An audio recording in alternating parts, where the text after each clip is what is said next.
Estás escuchando La Propuesta Radio. Estás escuchando La Propuesta Radio.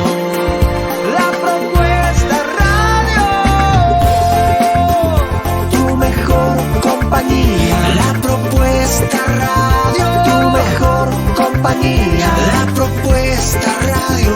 Tu mejor compañía. Sigamos juntos. Estás escuchando La Propuesta Radio.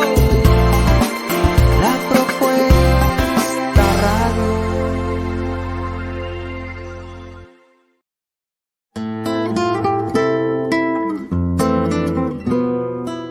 Sin peros. Un momento de compartir, aprender y disfrutar. Espera lo inesperado con la licenciada Susana Rasinski.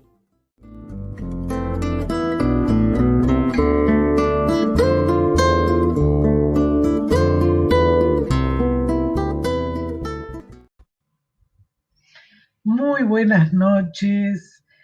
Hoy es un día de lujo, por lo menos para mí, creo que para la audiencia.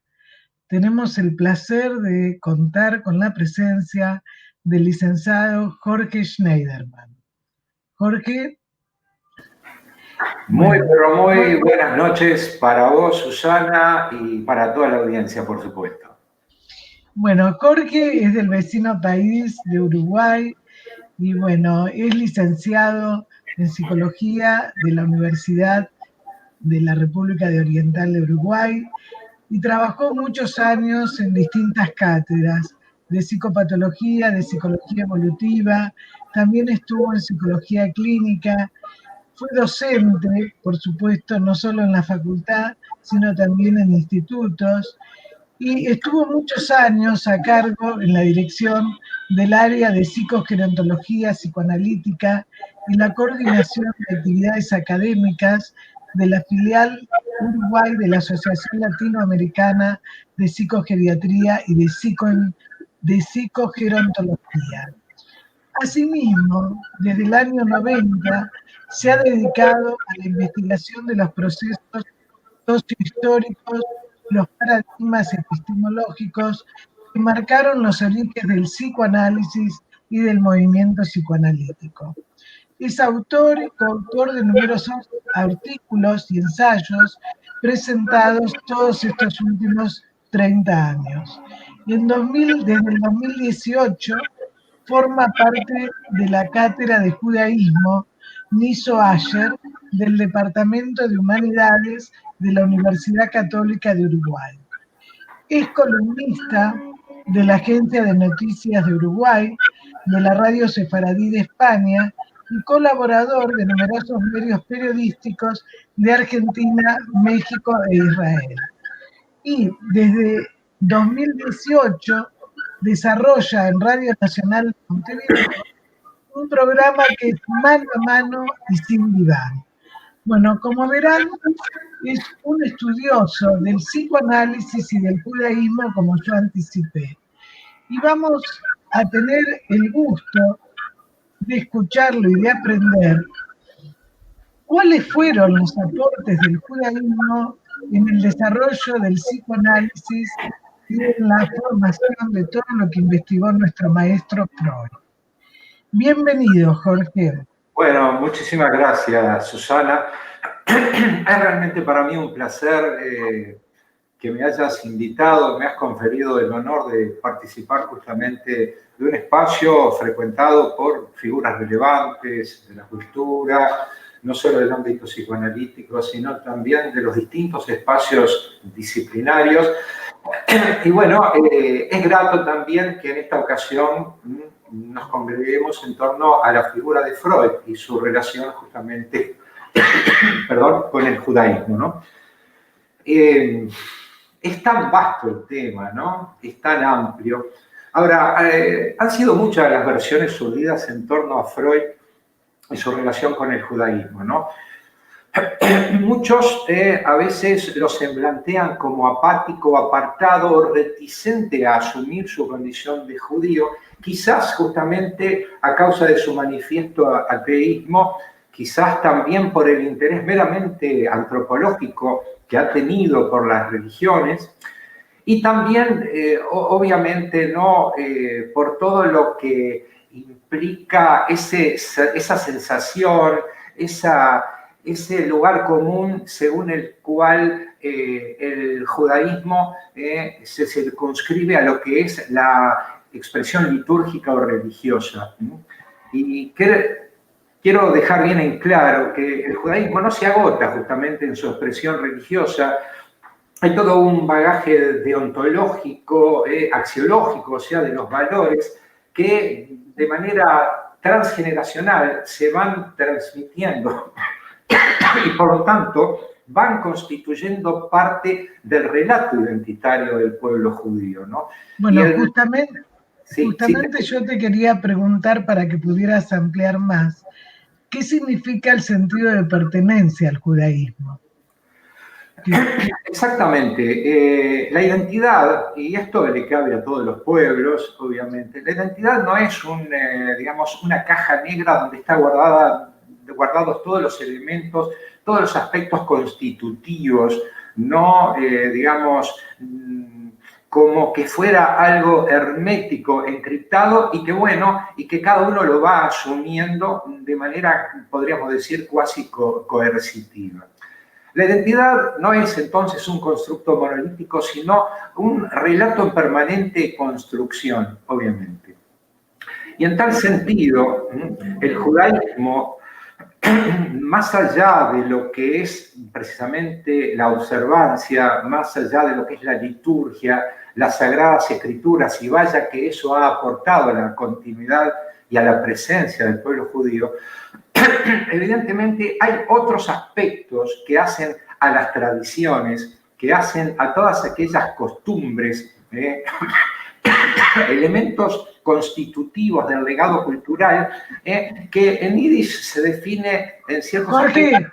Sí. Jorge, ¿Te escucho? Ponete un poquito, no, para que se te vea más la cara. Sí. Ahí estamos. Perdón. No, hay una palabra, un concepto que es el de Yiddishkeit, ¿no? El de esencia judía.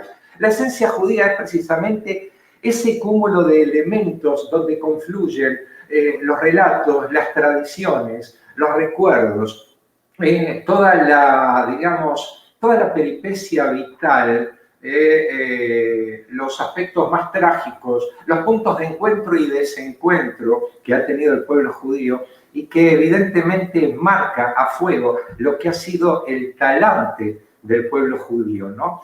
En base a esa necesidad de ser custodios, guardianes precisamente de todo ese legado como una forma de repente de fortalecer esa vincularidad a nivel de lo que es el pueblo judío, un poco también como manera de estar a resguardo de lo que ha sido una historia milenaria de persecuciones y exilios permanentes.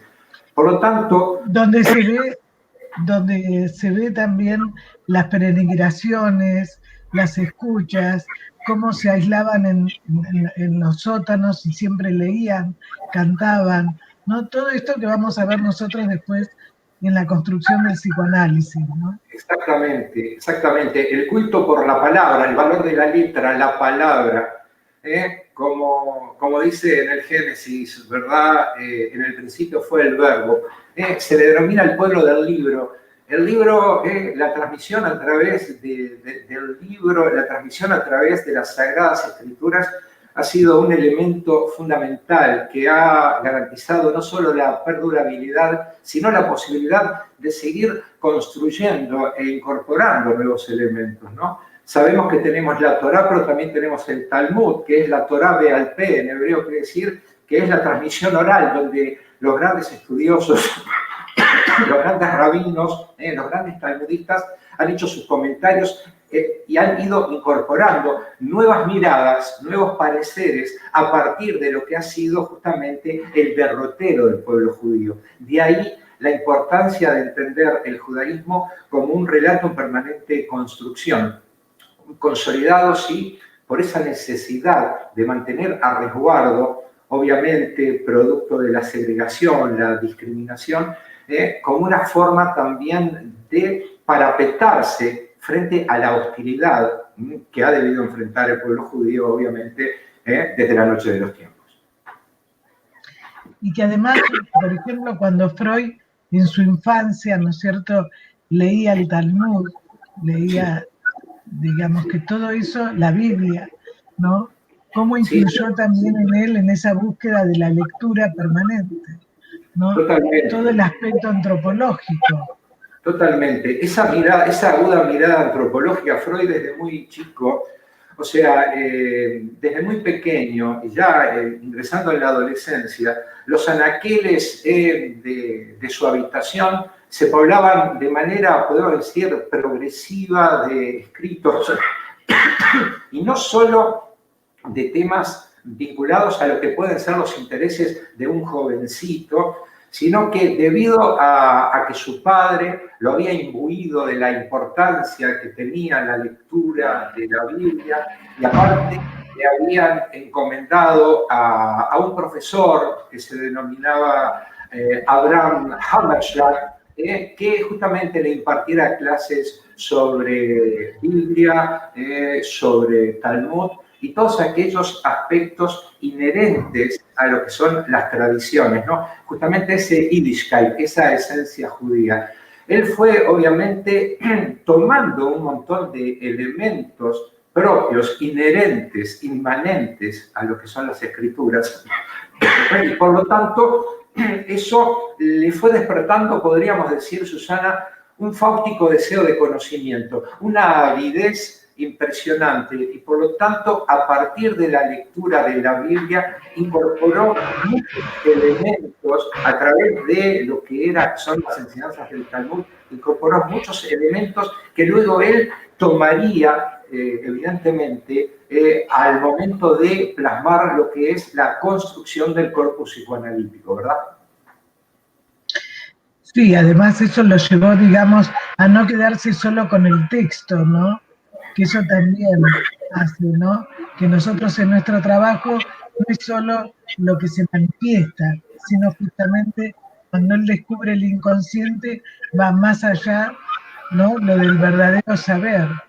Exactamente, exactamente. Y justamente los grandes maestros talmudistas, porque fíjate que la interpretación de los sueños es algo milenario que forma parte, digamos, de lo que es todo el relato bíblico, pero los grandes talmudistas siempre entendían que habría que trascender para poder llegar a la verdad, decían los talmudistas, y esto está también aplicable a la hermenéutica también cabalística, ¿no? El poder trascender lo manifiesto y recorrer aquellos estratos a través de los cuales podemos llegar justamente a la elucidación, al esclarecimiento de las cosas, y poder arribar justamente a ese punto del saber que nos convoca. Entonces, es muy importante esa mirada amplia que comienza a desarrollar Freud, ¿no?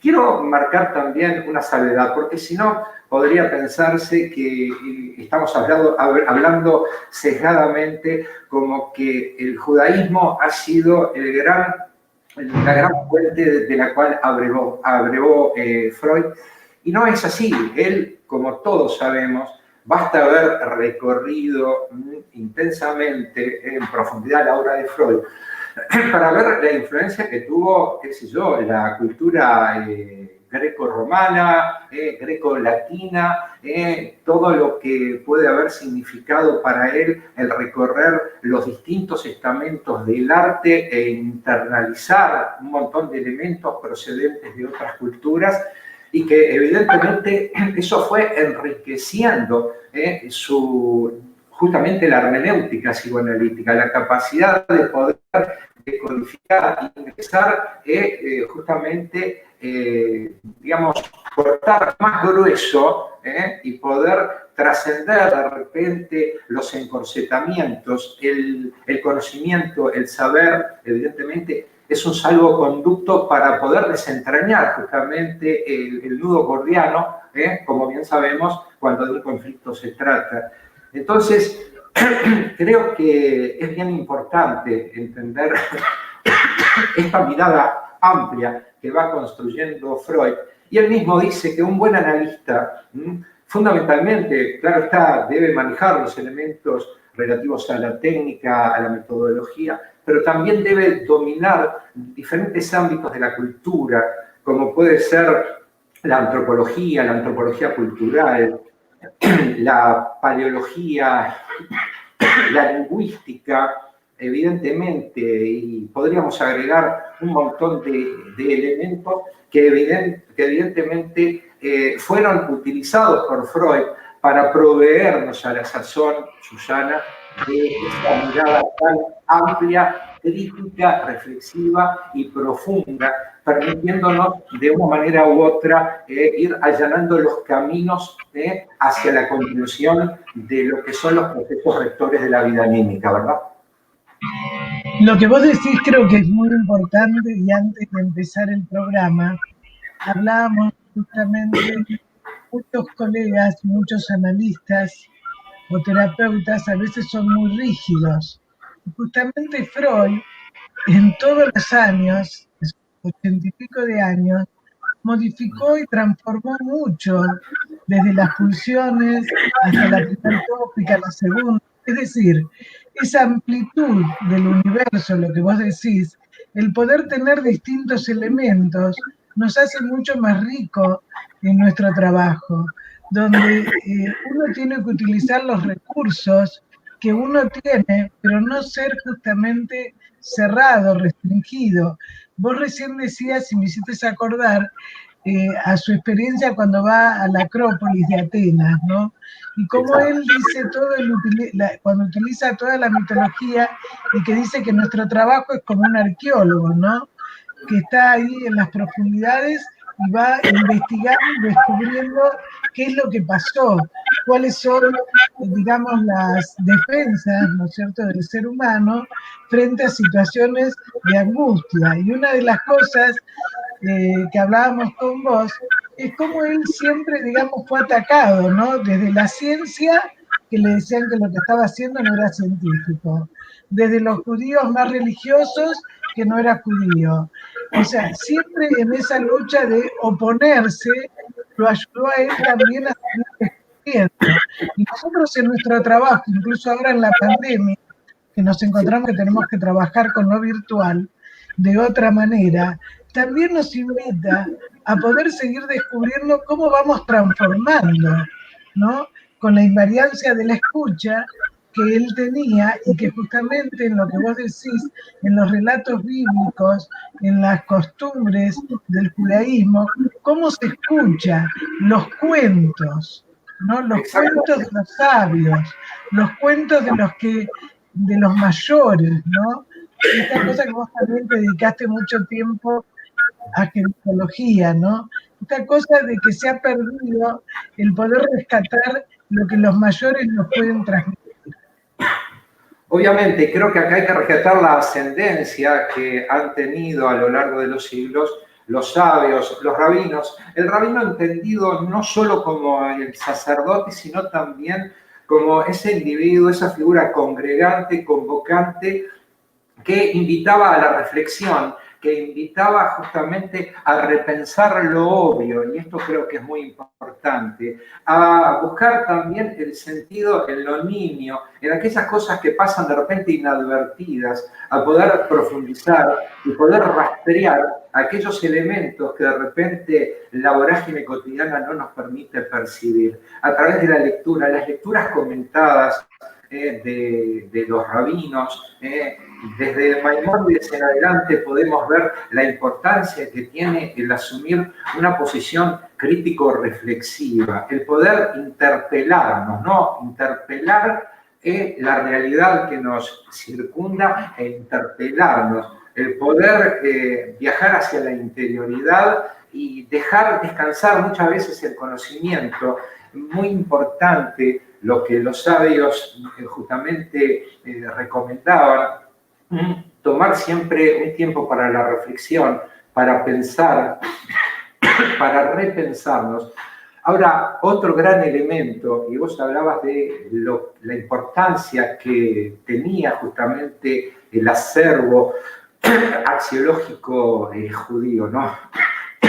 Mirá qué interesante. En 1926, con motivo de los 70 años de Freud, la Bnei Brit, que es la logia judía que lo acogió promediando la década del 90, cuando todo el mundo había arremetido contra él y justamente se estaban cerrando las puertas de la academia, él encontró cobijo en la Bnei Brit. Es una institución internacional que surge en los Estados Unidos allá por 1843. Y bueno, esa institución lo cobijó y le dio la oportunidad de encontrar una caja de resonancia donde poder seguir justamente intercambiando con aquellos interlocutores válidos, aquellas personas que le brindaban su escucha. Fue justamente esa institución que en 1926 quiere hacerle un homenaje y lamentablemente, como todos sabemos, Freud ya a esa altura ya estaba muy complicado con el carcinoma de Ackermann, que desde 1923 le fue cercenando muchas capacidades, sobre todo a nivel del habla, y bueno, requería de cuidados muy especiales, por lo tanto, él no pudo asistir a ese acto, no obstante lo cual, a través de un amigo, envió una misiva donde no solo agradece justamente el resguardo que encontró ahí, el solaz que encontró ahí, sino que también la importancia que tuvo para él el judaísmo, en tanto le permitió aprender a enfrentar la realidad siempre desde la oposición y siempre liberado de los prejuicios, justamente. Y en tal sentido, creo que podemos hacernos una composición de la importancia que tuvo para una personalidad como Freud el tener siempre que estar apelando, resistencia mediante, a esa condición de excluido, de individuo que tenía que luchar contra los molinos de viento, que no solo tenía que investigar y demostrar, sino también romper los encorsetamientos idiosincrásicos de una sociedad. No nos olvidemos cuando él empieza a hablar de la etiología sexual de las neurosis, ¿dónde estamos situados? Estamos situados en una Viena decimonónica finisecular que podríamos decir, bueno, está atrapada en esos aspectos, en esa cultura del encubrimiento, donde obviamente hablar de sexualidad infantil y todas aquellas cosas que rompían con los esquemas de beatitud del relato bíblico, obviamente era un impío, una persona obviamente desviada de todo raciocinio, ¿no? Por lo tanto, él no solo tuvo que luchar desde la oposición contra el establishment científico que se resistía a aceptar sus teorías, sino también debía enfrentar justamente esos manidos esquemas idiosincrásicos, bueno, pero que a la postre los pudo vencer, cosa que no fue fácil. Y bueno, claro está también que cuando arrancamos con el siglo XX y él comienza a difundir, luego de la publicación de la interpretación de los sueños, que es un texto fundante y estructurante del corpus psicoanalítico, él comienza a reunirse, comienza a difundir, pero hemos aquí que la realidad marca que ese famoso grupo de los miércoles, que a partir de 1902 se reunía en la sala de espera de su consultorio de la Berggasse 19, evidentemente, mayoritariamente eran judíos, salvo alguna excepción, ¿no? Como podía ser Carl Gustav Jung, por supuesto, ¿no?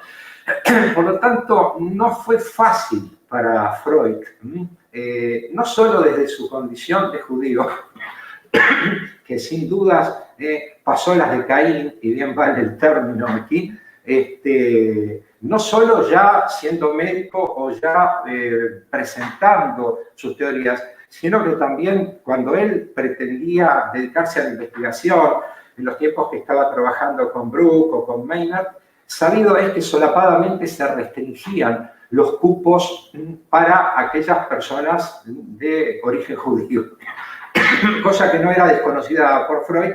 Y también sabemos que, bueno, la realidad lo obligó, por los problemas económicos, la imposibilidad de Jacob, de su padre, de poder seguir ayudándolo económicamente, lo llevó a desistir en ese momento. Y bueno, a partir de 1881, él comienza a dedicarse a la medicina general y después, bueno, seguirá todo ese periplo que lo fue conduciendo de a poco a la conformación, al descubrimiento del psicoanálisis. Pero fíjate que me hiciste recordar que cuando él se reunía los miércoles, no eran todos médicos. Él también tenía otras profesiones, porque, digamos, de alguna manera uno se pone a pensar que en este momento, donde se trata de medicar para tapar los síntomas, y como él, 100 años atrás, ¿no?, trataba de, con todo en contra, porque frente a lo nuevo siempre hay resistencia. Vos hablabas de la sociedad vienesa, que uno no puede olvidarse el contexto, ¿no? Y después las guerras, todas las muertes que él tuvo, ¿no?, de su nieto, de su hija, bueno, todas las situaciones de dolor, porque en el pueblo judío también una de las cosas son la permanente búsqueda de un lugar, las exclusiones, las emigraciones, ¿no? Es decir, ¿cómo le fue marcando a él, ¿no es cierto?, el que estar siempre con la oposición? ¿Cómo funcionó en él eso? En vez de dejarlo para el Estado, lo hizo, digamos, seguir descubriendo y viendo cómo podía hacer. Entonces, lo que uno a veces se pregunta, ¿cómo en este momento que hay otras facilidades, ¿no?, por qué la gente le cuesta tanto ser más abierto, más universal? Tiene que pasar una pandemia para la globalización, pero no para tener en cuenta las singularidades y seguir buscando qué es lo mejor. Y él, con todo en contra, pudo, ¿no es cierto?, hacer una teoría que al día de hoy muchas veces sigue siendo criticada, ¿no? Sí, muchas veces desde el desconocimiento, Susana, desde la ignorancia, ¿no?, denostar por denostar, detractores pululan y ululan por doquier, gente que de repente no recorrió ni los textos más elementales de Freud, andan por ahí enarbolando, qué sé yo, banderas y críticas, y bueno, por todos lados los hay, obviamente, pero él encontró justamente en su condición de oposición ese gran motor impulsor, ese factor que lo llevó justamente a no caer nunca, a no decaer ni tampoco conceder, ¿no? Recordemos lo que pasó con Breuer. Breuer en determinado momento opta, obviamente, por su prestigio y por mantener la reputación que había ganado, ¿no?, a lo largo de muchos años. Recordemos que Breuer un poco patrocinó los primeros escarceos de Freud. De hecho, escribieron juntos los estudios sobre la histeria, publicado en 1895, pero él evidentemente cedió ante las presiones. Breuer, Joseph Breuer, insigne figura, no pudo soportar la presión desde el establishment científico, por supuesto. Entonces, claro está, Freud, por el contrario, bueno, él encontró en eso el gran desafío y seguramente cada vez que caía, él se volvía a levantar y evidentemente no le fue para nada fácil. Y como vos bien dijiste, estamos hablando de una época muy, muy difícil. Estábamos transitando de una Europa, sobre todo una Europa central, donde imperaban regímenes cuasi feudales, comenzaba a, digamos, transitar hacia los totalitarismos, ¿no? Empiezan a surgir o a reverdecer viejos sentimientos nacionalistas que evidentemente comienzan a hostigar a Freud y al psicoanálisis desde otros lugares, ¿verdad? Entonces, creo que hay que considerar siempre el contexto en el cual Freud se manejó. Ni hablar la interfase bélica que se genera entre la Primera y la Segunda Guerra Mundial, donde Freud comienza a manifestar una más que preocupante, ¿no?, actitud frente a lo que estaba sucediendo. Tres de sus hijos son convocados al servicio militar para participar de la Primera Guerra Mundial, pasa penurias.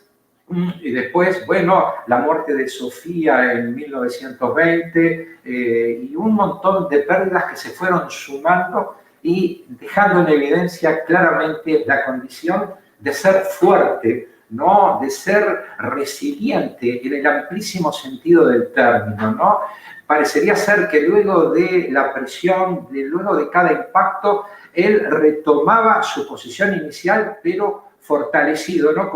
Como esos ecosistemas que luego de un tsunami o luego de una debacle, vos ves que empieza a reverdecer y a florecer. Y bueno, yo creo que Freud en ese sentido también nos dio cátedra en cuanto a la importancia de no desfallecer ni darse jamás por vencido, aun cuando aparentemente la vulnerabilidad nos hace parecer como tales, ¿no?, como vencidos.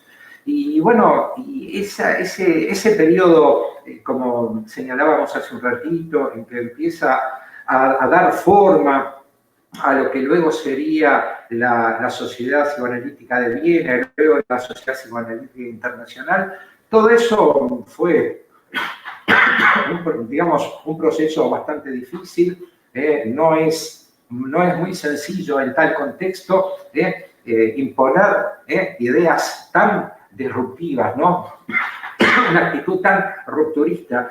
De hecho, mirá qué interesante que la interpretación de los sueños, que él había terminado en 1899, pero se edita en el 1900, fueron algunos cientos de ejemplares durante los primeros años que se logran vender.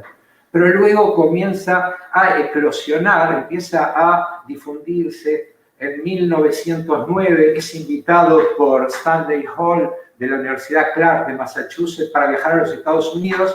Y bueno, es ahí que viaja, y esa es una instancia muy interesante porque comienza a expandir los horizontes para el psicoanálisis. Ahí desarrolla sus célebres conferencias, es acompañado por Jung, por Ferenczi, y obviamente empieza a dar una proyección internacional al psicoanálisis que también comienza, por supuesto, a expandirse por Europa. En Alemania comienza a instalarse una comunidad psicoanalítica pero muy interesante, Susana. Y por ejemplo, cuando él, digamos, tiene que escapar a Viena, ¿qué es lo que le pasó, que vos contaste, ¿no?, como anécdota? Digamos, porque él nunca habló de su condición de judío. No, por supuesto. Él nunca renegó de su condición de judío, y de hecho, mira, en 1932 la Sociedad de las Naciones le solicita a Albert Einstein, egregia figura de la ciencia, reconocido por su teoría de la relatividad, pero sobre todo por su condición de tenaz militante de la paz. La Sociedad de Naciones, la antecesora de las Naciones Unidas, tan inoperante como esta, bueno, pero imagínate, en aquel contexto le pide a Einstein que convoque a alguna figura del pensamiento científico o filosófico para, desentrañar, qué factores están convirtiendo a Europa en un gran caldo de cultivo para los totalitarismos. No nos olvidemos que ya en 1932 el fascismo en Italia llevaba una década, había también en Yugoslavia, en España, muchos movimientos totalitarios ahí en formación. Entonces Albert Einstein le envía una carta y establecen un diálogo epistolar muy interesante donde Freud justamente... Es excelente. Vos sabés ¿sí? que justamente la carta de Einstein con él, en el libro que va a salir ahora, que dirigió la doctora Hilda Katz, que vamos a comentar en el próximo programa, justamente el artículo que yo hago es sobre eso, sobre la carta de Einstein con Freud, ¿no? Sí, ¿Qué podría decir él con respecto a la guerra, no?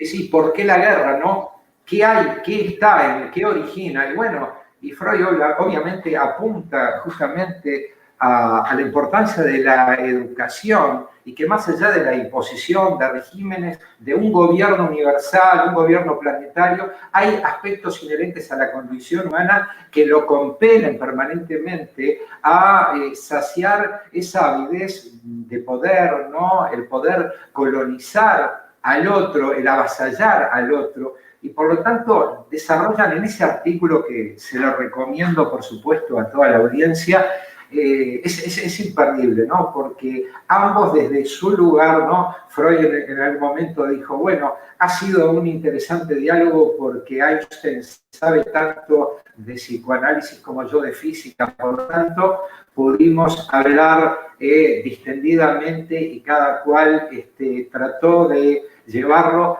al plano de lo que se buscaba, ¿no? Generar ideas más allá de sus respectivos saberes. Y bueno, claro, fue muy, además muy interesante. Einstein le dice, profesor, le mando a usted esto porque a lo mejor usted me puede explicar un poco más. Es decir, esta cosa de justamente no era el título que tenía cada uno, era el respeto que se tenía cada uno, ¿no? Porque Freud también le contesta, no sé si pude contestarle lo que usted me pide, ¿no?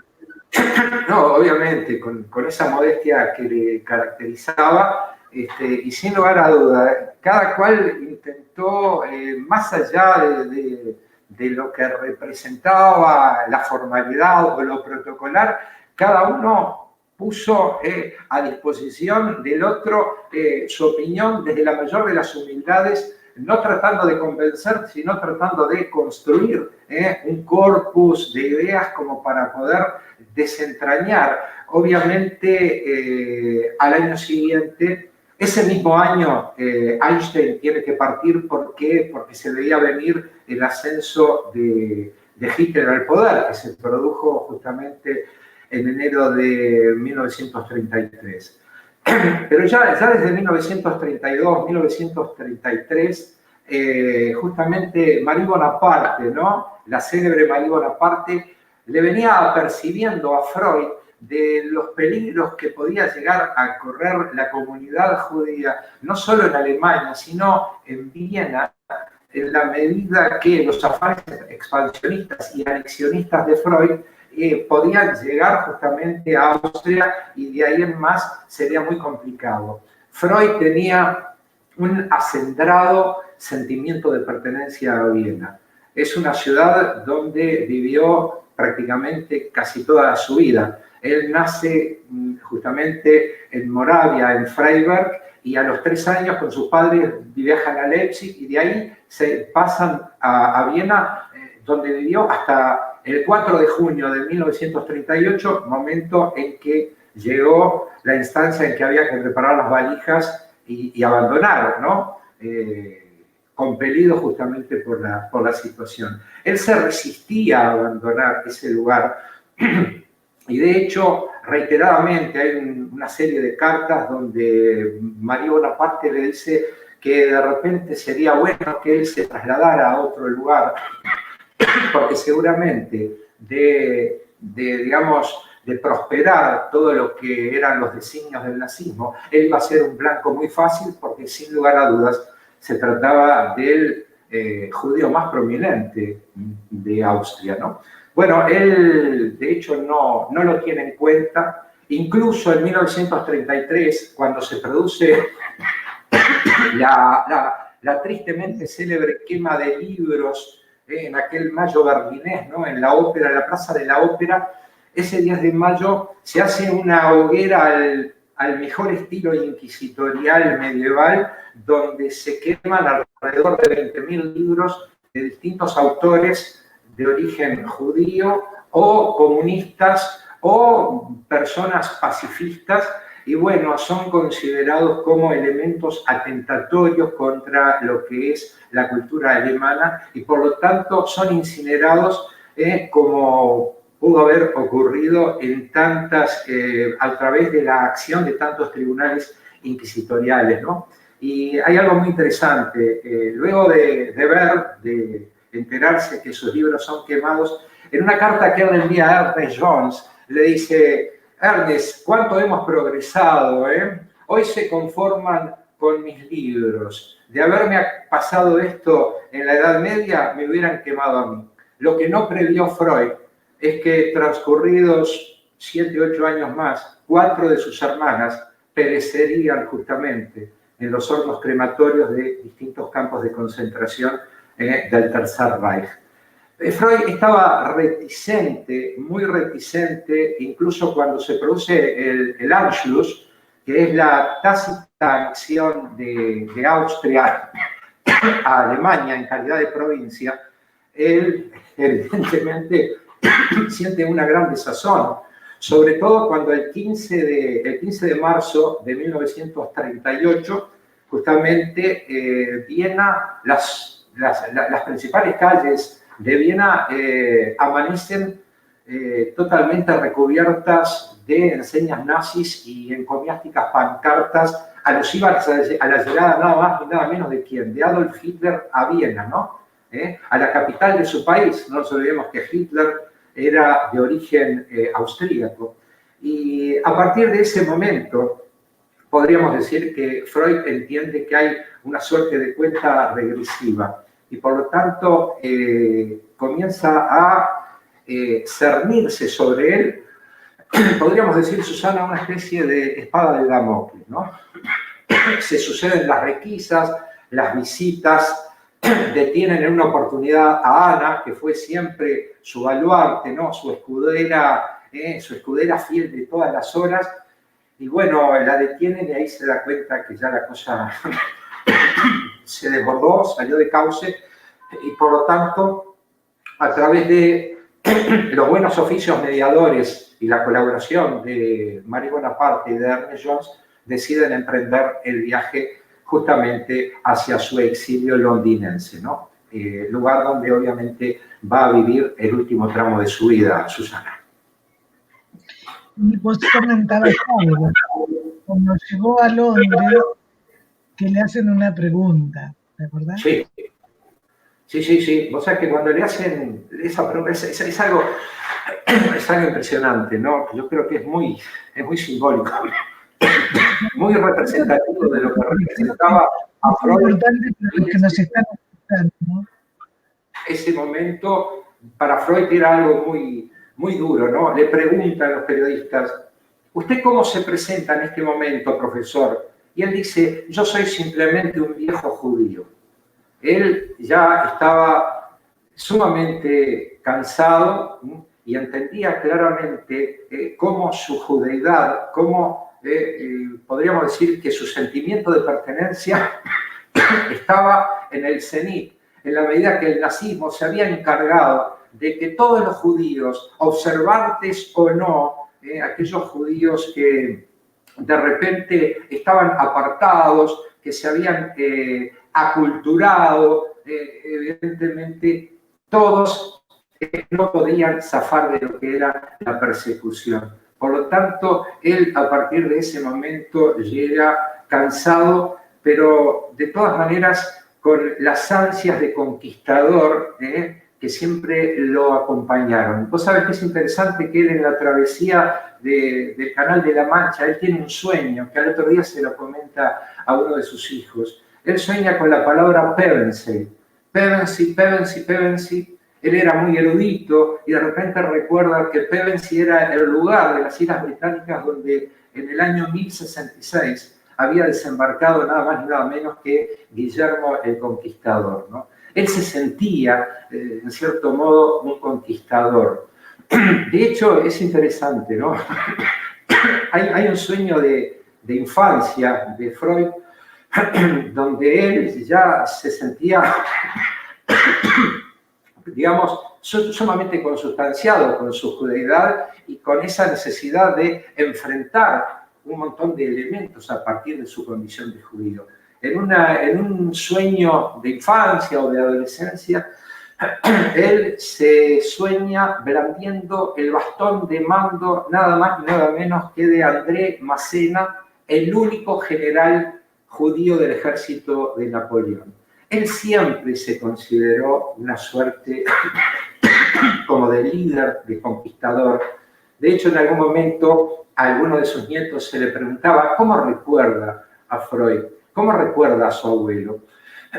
Y alguno por ahí dijo, Freud, el abuelo, era como Moisés, era nuestro guía, nuestra referencia, nuestro referente, era quien nos proveía de todos los elementos. Por lo tanto, ese es el Freud que llega luego de sufrir, Susana, la friolera de 33 intervenciones quirúrgicas, cuidado, en las condiciones en que las mismas se realizaban, ¿no? Donde a nivel de anestesia, a nivel de la terapéutica, a nivel de analgesia, no era como ahora. No, por eso cuando se habla de él con la cocaína, ¿no? Que en realidad sí, era la forma de poder aliviar el dolor, ¿no? Incluso el escrito él cuando llega en esa etapa ya muy avanzada, él solo se limita a tomar aspirina. La historia de la cocaína también se prestó para muchas confusiones, sobre todo cuando él publica Ubercoca, allá en 1884. Él desconocía las características de ese alcaloide. Por lo tanto, para el mundo el efecto adictivo no era demasiado conocido. Y él lo utilizaba como un energizante, como un reconstituyente. Y claro está, nunca cayó en una adicción. Durante unos años lo consumió, pero paulatinamente lo fue dejando. Lo que pasa que, claro, para construir la leyenda negra siempre se toman algunas puntas y la tergiversación lleva a que muchos entendieran de que, bueno, que él prácticamente como algunos químicos de la época sostenían, él está trayendo al mundo digamos, como una suerte de peste. Freud se encargaría luego de poner las cosas en su lugar. Claro, yo creo que vos lo que nos traes, que me parece que es un poco cuáles fueron los significantes del judaísmo que influyeron en Freud, y que creo que para los 8 minutos que nos queda, sería bueno que por ahí pudiera sintetizar, ¿no? Y para que dejar también un mensaje en cuanto a cómo todo esto a nosotros nos influyó y qué es lo que realmente es valorable, ¿no? Como que cuando hay tanto dolor y tantas cosas como pasó en ese contexto sociocultural, que también hizo que él escribiera Malestar de la cultura, Psicología de las masas, ¿no? A veces cuando la gente lo ataca desde la cocaína o que es una cosa individualista, cuando él siempre tuvo en cuenta lo social, lo cultural y lo antropológico, ¿no? Y esto tiene sus bases judaicas. Exactamente. Ese espíritu de grupo, el espíritu de rebaño, el poder apelar siempre a la reflexión, más allá de que Freud tenía, como vos bien sabés, Susana, una personalidad muy fuerte, no le gustaba demasiado que lo contrariaran y de hecho tuvo grandes desencuentros en su momento con Adler, con el mismísimo Jung, por supuesto, pero era una persona conciliadora, era un individuo que trataba de apostar al diálogo, era un racionalista, pero a su vez estaba muy imbuido de la espiritualidad, justamente, incorporada desde lo que era su construcción identitaria, ¿no? Era un individuo aparentemente duro, pero que cuando apelamos a los relatos de su entorno afectivo, era una persona que se brindaba el todo por el todo a los suyos, ¿verdad? Creo que tenemos que rescatar del legado de Freud, ¿no?, la importancia que le dio justamente a intentar ver la realidad más allá, y eso es un poco lo que señalábamos al principio, ¿no?, el trascender los planos de lo aparente, el poder hacer una lectura profunda de la realidad. Y por supuesto, todo lo que implica la palabra. El psicoanálisis le restituye a los pacientes la palabra. La palabra es muy importante. Ya los sabios judíos de la antigüedad hablaban de la importancia de escuchar al otro, de sentarse al lado del otro. Elementos que obviamente nacen con la mismísima historia de la clínica, desde los tiempos de Hipócrates, ¿no? La palabra clínica, ¿de dónde viene? De clinos, cama. ¿Qué hacía Hipócrates? Hipócrates se sentaba a la cabecera de la cama y lo escuchaba al paciente y le decía, ¿cómo se siente? ¿Qué cree usted que le pasa? Cuénteme, ¿no? Son todos esos elementos que también forman parte del relato judaico, ¿no? El diálogo, el debate, la discusión, se suele decir que cuando hay 3 judíos en una charla, generalmente hay 4 opiniones, ¿no? Es algo muy común. Y bueno, la importancia de pensarse también a partir del otro, ¿no? El poder construir conocimiento no solo desde lo individual, eso que se le endilga de individualista, yo creo que sus escritos dan por tierra con todo eso, ¿no? Y bueno, habría muchísimo más para hablar. Él también se sustancia mucho en lo que es el humor. Lo vemos siempre serio en las fotos a Freud, pero él reía mucho con el humor judío. El uso de la ironía en él creo que fue abrevado justamente de todos esos elementos de la cultura judía.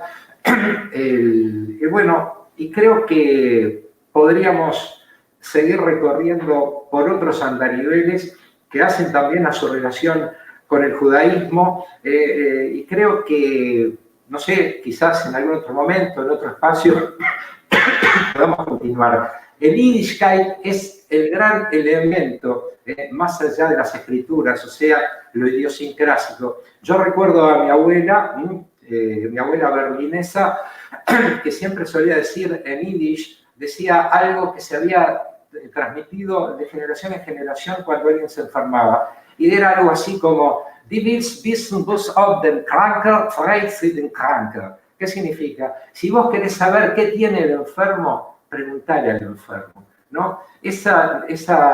La importancia que se le atribuía a la palabra, yo creo que fue tomada por Freud como algo sumamente relevante para lo que ulteriormente sería la construcción del corpus psicoanalítico, Susana. Muchísimas gracias y no va a faltar oportunidad porque tenemos muchísimo para poder hablar. Bueno, realmente, digamos, lo que vos decís, la escucha, el diálogo, escuchar desde el otro, ¿no?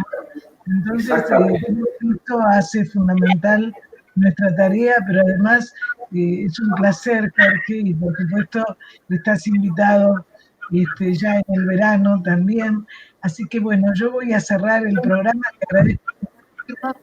Y bueno, el próximo jueves vamos justamente a presentar el 4º tomo que publicamos en pandemia, la pandemia y después una mirada psicoanalítica. Es decir, ¿qué hacemos nosotros los psicoanalistas después de la pandemia? Y ahí escribí justamente a partir de lo que estuvimos hablando recién, la carta de Freud, cómo considero que el psicoanálisis tiene que comprometerse también más con lo social y lo cultural y hacer un trabajo de equipo interdisciplinario e intradisciplinario. Un poco el enfoque antropológico que vos decías, Jorge. Exactamente. Entender la vida y la realidad desde una percepción poliédrica, ver todas las variables.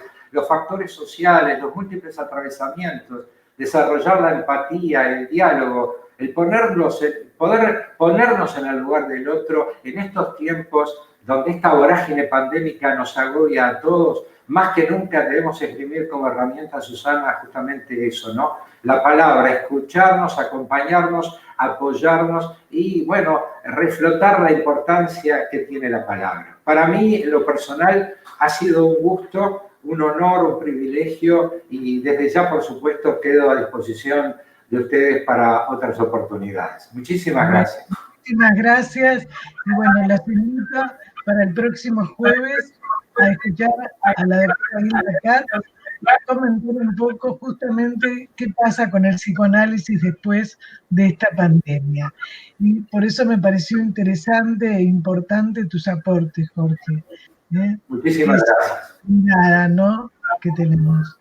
Así que muchísimas gracias. Por favor, para mí es un honor.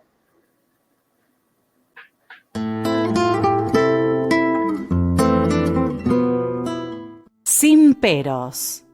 Un momento de compartir, aprender y disfrutar. Esperá lo inesperado con la licenciada Susana Rasinski. Estás escuchando La Propuesta Radio. Estás escuchando La Propuesta Radio. La Propuesta Radio.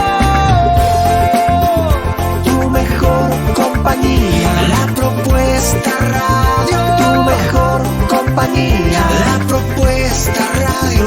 Tu mejor compañía. Sigamos juntos. Estás escuchando